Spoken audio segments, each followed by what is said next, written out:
Ada yang bertanyakan kepada saya, kenapa nama saintifik burung tempur ada perkataan Filipina? Burung ni berasal daripada Filipina ke? Sebenarnya, cerita dia ada plot twist.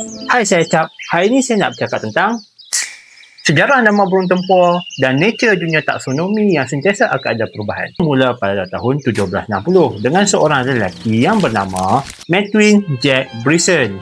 Dia ni adalah seorang ahli zoologi Perancis. Brisson pada satu hari sedang menghurai sampel-sampel yang dia temui, termasuklah sampel-sampel spesies baru. Antara sampel spesies baru yang dia temui adalah spesies burung kecil yang katanya datang daripada Filipina.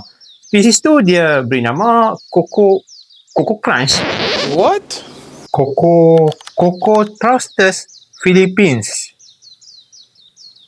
You're fine when you're not really fine. Walaupun dengar macam gah, dengar macam hebat, sebaliknya nama ni tak diterima oleh International Commission on Zoological Nomenclature, ICZN, atas sebab dikatakan Brisson tak mengamalkan tata cara penamaan binomial yang telah ditetapkan oleh ICZN. Kita loncat ke tahun 1766. Ketika itu, Carl Linnaeus, bapa taksonomi moden, sedang mengemaskini siri baru bagi Systema Naturae, opus magnum beliau. Dan ketika itu, Linnaeus membawa masuklah beberapa spesies baru ke dalam Systema Naturae, termasuklah spesies baru yang telah dihuraikan oleh Brisson, termasuklah juga burung tempur tadi. Dan ketika itu, Linnaeus telah menghurai semula spesies burung tersebut dan menukar namanya kepada Loxia philippina sambil memberi kredit kepada Brisson. Ketika sedang analisa maklumat untuk proses huraian, didapati Brisson ada melakukan kesilapan.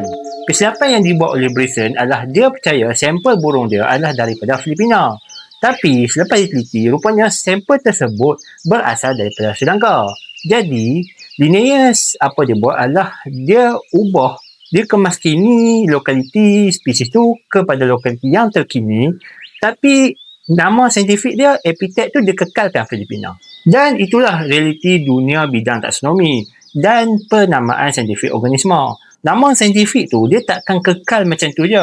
Kalau ada berlaku penyembuhan baru dan kalau ada berlaku rombakan taksa, nama saintifik boleh berubah. Jangan ingat nama yang kita ingat glamorous, nama yang memang ikonik, dia akan kekal.